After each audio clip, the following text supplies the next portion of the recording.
Bonjour et bienvenue chez Frico Féminin. Frico Féminin, c'est la chaîne où les rêves professionnels et financiers des femmes prennent vie. Et aujourd'hui, je vais vous parler de quelque chose qui est relativement récent en France, qui est la création de contenu UGC, qui est une niche qui est très intéressante si vous êtes entrepreneur et que vous cherchez à développer et à promouvoir votre marque, et si vous êtes à la recherche d'un revenu complémentaire et que vous souhaitez créer du contenu sur le web et que vous aimez vous amuser en faisant notamment des vidéos. Et on va en parler à deux voix avec Séverine. Bonjour Séverine. Bonjour Ophélie. Mais avant de passer à ce sujet, à cette interview, je vous invite à vous abonner à Frico Féminin, à nous mettre un pouce pour soutenir ma création de contenu et à télécharger votre bonus, votre cadeau dans la description, les 6 clés pour libérer votre potentiel et vous libérer professionnellement. Alors Séverine, est-ce que tu peux nous expliquer un petit peu ce que c'est que le contenu UGC? Bien sûr. Alors, contenu UGC, c'est pour User Generated Content. Donc, désolé pour mon accent anglais. En gros, c'est du contenu qui est créé par des utilisateurs, par des consommateurs. C'est quelque chose qui existe depuis pas mal de temps, finalement, mais qui ne se monétisait pas avant. En fait, c'est simplement, les marques ont toujours eu des gens, des clients qui allaient, par exemple, être satisfaits de leur t-shirt, de leur canapé, de tout ce que tu veux, et qui allaient le poster, en fait, sur les réseaux. Bah, tiens, j'ai acheté ça, je suis super contente, etc. Et ça, les marques, avant, bah, avec l'autorisation de la personne, le republiaient parce que ça leur fait de la publicité. Sauf que maintenant, du coup, ça s'est professionnalisé. Donc, ça fait longtemps quand même que ça existe plutôt outre-Atlantique. Et là, en France, ça a vraiment pris depuis un an beaucoup d'ampleur et je pense que ça va encore plus exploser en 2024 où du coup, voilà, ce contenu qui est créé par des utilisateurs en devient un vrai boulot. Oui, c'est un nouveau support de marketing qu'on voit fleurir sur les réseaux sociaux. Complètement, ouais, ouais, ouais. C'est un nouvel outil marketing qui est hyper intéressant en fait, parce que ce qui marche maintenant sur les réseaux sociaux, c'est vraiment l'authenticité, l'humain. Et du coup, c'est un super support marketing parce que les créateurs UGC comme moi, on est à l'aise en vidéo, on fait le montage, mais on connaît aussi les codes du marketing parce que ça, c'est aussi important de le dire. Et du coup, on sait ce qui va aller attirer, donner envie aux personnes. Et si tu veux, les personnes en face, bah, plutôt que de voir, je sais pas, moi, prenons l'exemple de bougies parfumées sur Internet, sur un réseau social, ça fait pas super envie. Par contre, tu vois quelqu'un qui reçoit sa bougie, qui déballe, qui le met, qui est content, tu vois, tu fais vivre des émotions, en fait, aux gens. Les gens en face, les internautes, ils vont s'identifier beaucoup plus facilement, ça va leur faire vivre des choses. C'est ça, en fait, qu'il faut faire, c'est faire vibrer les gens en face. Et du coup, ils vont avoir plus envie d'acheter. Oui, donc du coup, aujourd'hui, il y a beaucoup d'entrepreneurs, d'entreprises et de marques qui sont en recherche de créateurs et de créatrices de contenu Ouais. qui vont créer du contenu authentique et un retour d'expérience clientèle pour promouvoir leurs produits et leurs services. Oui, c'est ça, tu as tout compris. Parce qu'en plus, il y a 87% des internautes en fait, font confiance aussi à l'avis des consommateurs de leur père. Donc en fait, c'est aussi de la preuve sociale. À la fois, bah, tu as un avis parce que on reçoit des produits ou on teste les services qu'on met en avant. Le contenu UGC, c'est ça en fait, c'est beaucoup de vidéos. Il y en a qui font aussi de la photo. C'est quand même essentiellement de la vidéo publicitaire. Mais on reçoit les choses, donc on le met en avant, ça fait plus envie. On donne notre avis aussi. Et du coup, bah, l'internaute en face, ça donne plus confiance. En fait. Du coup, il y a des plateformes de mise en relation entre les marques et les créateurs et créatrices de contenu UGC? Oui, il y a des agences aussi spécialisées. Et puis, il y a aussi directement, moi je sais que je vais, par exemple, directement démarcher les marques qui m'intéressent. Au niveau de la plateforme, il y a Yuji, qui est assez connu. Tu as Moro, je sais pas, MOGGO, je ne sais pas comment on prononce.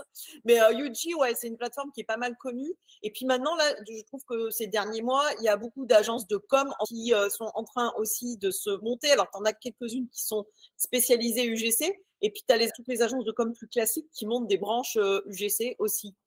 Parce que, en fait, tout le monde se rend compte que c'est ce qui marche, quoi, maintenant. Et puis, ça Du va vraiment se développer encore plus en 2024, j'en suis persuadée. Du coup, c'est intéressant quand on est entrepreneur pour faire la promotion, la preuve sociale quelque part de ses Mmh. produits et avoir un contenu qui est pertinent et qui est celui qui est recherché actuellement Ouais. sur le web. Et puis, c'est intéressant quand tu es en recherche d'un complément de revenu pour développer une nouvelle activité qui est une activité qui va avoir le vent en poupe sur les prochaines années. Ah bah carrément, oui, oui. Alors, ça peut être en complément de revenu, ça peut être aussi en revenu. Enfin, il y a beaucoup de personnes qui vivent uniquement en tant que créateur UGC. Du coup, quelles sont les compétences et les meilleurs conseils qu'on peut donner à quelqu'un, et notamment une femme qui voudrait développer des activités complémentaires, parce que ça, c'est quelque chose qu'on peut faire à côté de son activité salariée ou de son activité d'entrepreneur classique.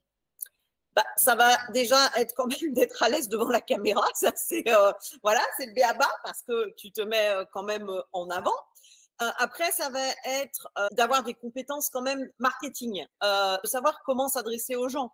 C'est pas juste tu reçois un produit, tu te filmes avec, coucou, j'aime bien ma bougie. Si on reprend l'exemple de la bougie, faut qu'il y ait une accroche, faut qu'il y ait un corps, faut qu'il y ait un call to action. Voilà, faut que ça soit des vidéos aussi dynamiques parce que c'est ce qui marche maintenant. Tu parles pas pendant 30 secondes comme ça devant la caméra parce que sinon, c'est sûr que ça marche pas. Il faut connaître les codes des réseaux sociaux et le marketing. Après, savoir faire un minimum quand même, effectivement, de montage vidéo. Mais on est quand même sur des compétences où, on va dire, sur de la formation relativement courte, on peut assez rapidement Ah oui, à devenir créatrice de contenu UGC. ah oui, oui, oui, bien sûr. Oui, oui, ça s'apprend. Il faut quand même un minimum de compétences, mais que tu peux acquérir. Tu n'as pas besoin, effectivement, de faire 5 ans d'études. On est d'accord. Et la même chose en termes de matériel, bah, finalement, un bon smartphone, de la lumière et une prise de son acceptable, et tu peux démarrer assez facilement là-dedans. Ah oui, bah moi, écoute, tu vois, je pense que là, je vais investir dans un micro parce qu'en UGC, il y a différents formats. Et il y a pas mal de micro-trottoirs aussi qui se font maintenant, et ce qui est assez sympa, du coup. Donc là, je pense que je vais investir dans un micro, mais jusqu'à présent, moi, j'ai mon smartphone et ma ring light, tu vois, et ça passe très bien. Mais là, oui, bonne qualité vidéo, mais avec maintenant, on a des smartphones qui sont quand même plutôt sympas pour ça. Et puis de la lumière, donc une ring light, c'est le minimum. Est-ce qu'il y a des conseils que tu voudrais rajouter justement là pour des personnes qui voudraient se lancer côté entreprise et marque ou côté nouvelle créatrice de contenu sur l'UGC? Bah, pour les marques, bah, j'ai envie de leur dire, si vous n'y êtes pas encore mis, c'est le moment. Donc, contactez-moi. Non, pas. C'est la minute promo. Et puis, pour les créatrices qui veulent se lancer, osez le faire. Osez le faire.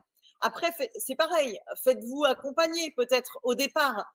Bien acquérir les bonnes compétences, ne pas vous faire non plus avoir, parce qu'il y a, on va le dire quand même, il y a certaines marques un peu sans scrupules, voilà, qui t'envoient des produits gratuits, puis en contrepartie veulent X vidéos. Non, on est là quand même, c'est un vrai métier, on est là aussi pour gagner notre vie, quoi. Bon, mais explorer aussi ces nouvelles opportunités financières, ça fait partie de ces nouveaux métiers issus du web dont on parle relativement peu. Et bah, en fait, des opportunités financières et des opportunités de business, il y en a un petit peu partout. On est à l'aube de plein de nouveaux métiers qui vont aussi arriver. Moi, je suis community manager à la base. Je crois qu'il y a 10 ans, je ne sais même pas si ça existait ou ça commençait juste, tu vois.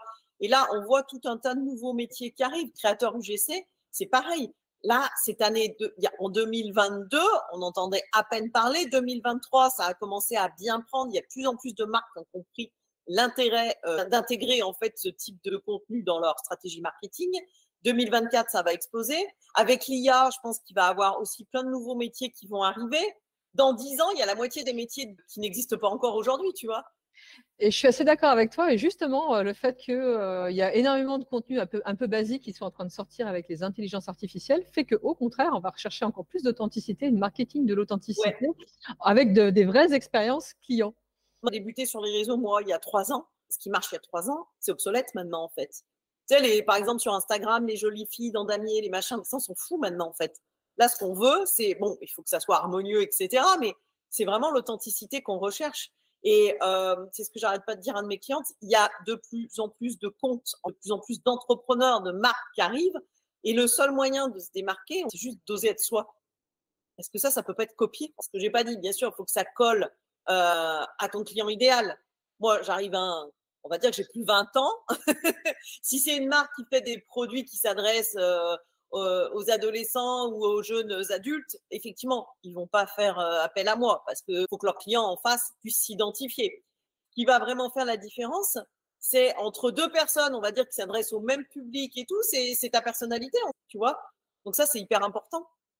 Ce qui est intéressant aussi, c'est que, quel que soit, votre âge, votre look, ainsi de suite, il y a une niche sur le contenu UGC Ouais. et notamment si vous êtes une femme de plus de 50 ans, ainsi de suite, il y a des marques qui vont rechercher justement des utilisatrices qui vont pouvoir témoigner de l'expérience client. Je ne sais pas, sur des crèmes anti-rides, des fringues, des choses comme ça.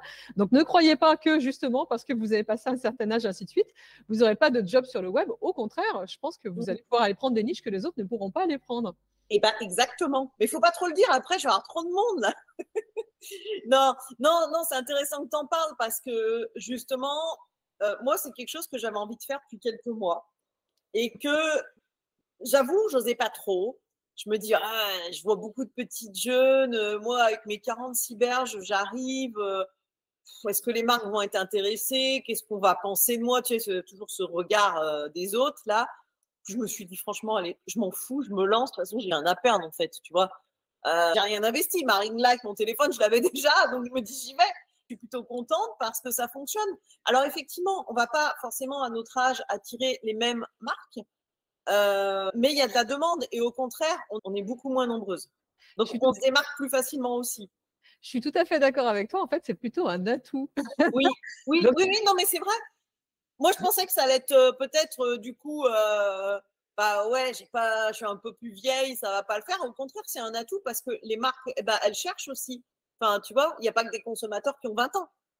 Donc, il faut que les consommateurs de 40, 50, 60, ils puissent aussi s'identifier à des gens. Et moi, je ne vais pas aller forcément m'identifier à une jeune fille de 20 ans, tu vois, je vais aller m'identifier à quelqu'un de mon âge. Il y a un marché aussi pour ça, ouais. je te remercie Séverine pour ces précieux conseils. Je vous invite à télécharger votre cadeau si vous ne l'avez pas encore fait dans la description de cette interview, à nous mettre un pouce, à nous laisser des commentaires que je transmettrai à Séverine, notamment si vous avez des questions complémentaires. Vous retrouverez également tous ses contacts pour pouvoir être accompagné par elle dans la description de cette interview. Et je vous remercie par avance de remplir le petit questionnaire que vous trouverez également dans la description pour me faire part des prochains sujets que vous aimeriez que nous abordions chez Frico Féminin. Et je vous dis à très bientôt.